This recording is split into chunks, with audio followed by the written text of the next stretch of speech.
ক্ষমতায় যাওয়া, মেয়র হওয়া, চেয়ার, এগুলো কোনো মুখ্য বিষয় না। আমি দলের প্রার্থী ছিলাম, দল যেভাবে আমাকে নির্দেশনা দিবে আমি সেই অনুরূপ কাজ করে যাবো। বিসমিল্লাহির রহমানির রহিম। আপনারা জানেন যে 2020 সালের 1 ফেব্রুয়ারি ঢাকা দক্ষিণ সিটি কর্পোরেশনে বাংলাদেশ জাতীয়তাবাদী দলের থেকে আমি ধানের শীষ মার্কা নিয়ে মেয়র পদে প্রতিদ্বন্দ্বিতা করেছিলাম। তখন আপনি সহ সমস্ত মিডিয়ার ভাইরা আমার সাথে ছিলেন।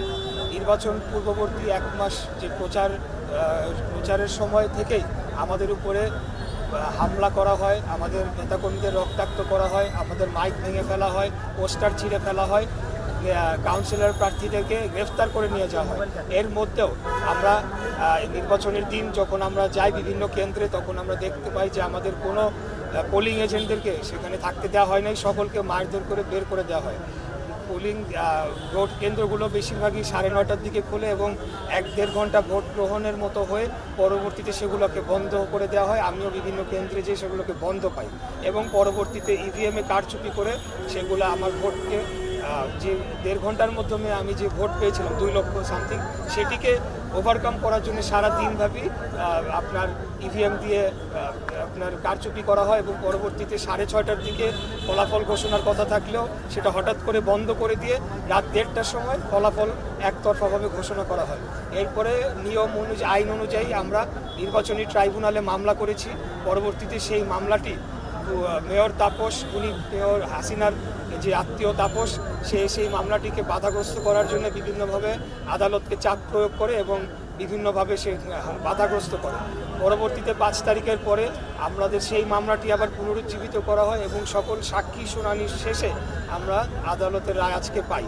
তো আমি বলতে চাই যে আমার অনুভূতিটি হচ্ছে এই যে আমি ন্যায় বিচার পেয়েছি। এখানে ক্ষমতায় যাওয়া, মেয়র হওয়া, চেয়ার, এগুলো কোনো মুখ্য বিষয় না আমার কাছে, একদমই এটা না। আমার কাছে মুখ্য বিষয় হচ্ছে আজকে ন্যায় বিচার পেয়েছি। এই রায়ের ফলে আগামীতে যাতে কোনো নির্বাচনে কেউ কারচুপি না করে এবং অবৈধভাবে গিয়ে চেয়ার দখল না করে, সেই ধারাটি যাতে ভাঙে এবং আমরা আগামী দিনে সম্পূর্ণ একটি গণতান্ত্রিক এবং সুনির্বাচনের মাধ্যমে একটি জনগণের সরকার প্রতিষ্ঠা করতে পারি, সেটি ধারাটা অব্যাহত থাকুক, সেটি আমি কামনা করছি। দেখেন, আমি তো মেয়র নির্বাচন করেছি মানুষের জন্য কাজ করার জন্য এবং আমার অনেকগুলো পরিকল্পনা রয়েছে। ঢাকা শহরের যে সমস্যাগুলো রয়েছে, ঢাকা শহর আজকে পৃথিবীর মধ্যে অবসবাসযোগ্য নগরীর তালিকায় 1 থেকে 5-এর মধ্যে রয়েছে। আমাদের এখানে যানজট, আপনার air pollution, noise pollution, waste management সহ এবং অতি ঘনতি বসতিপূর্ণ হওয়ার ফলে এবং অপরিকল্পিত নগরায়নের ফলে যে সকল সমস্যা রয়েছে সেগুলোকে সমাধান করার জন্যই তো আমি মেয়র নির্বাচন করেছি। আমাদের নেতা দেশনায়ক জনাব তারেক রহমান, উনি আমাকে প্রতিনিয়ত তখন গাইড করেছেন, আমার ম্যানিফেস্টো তৈরিতে উনি সাহায্য করেছেন, উনি যেভাবে বলেছেন কাজ করেছি।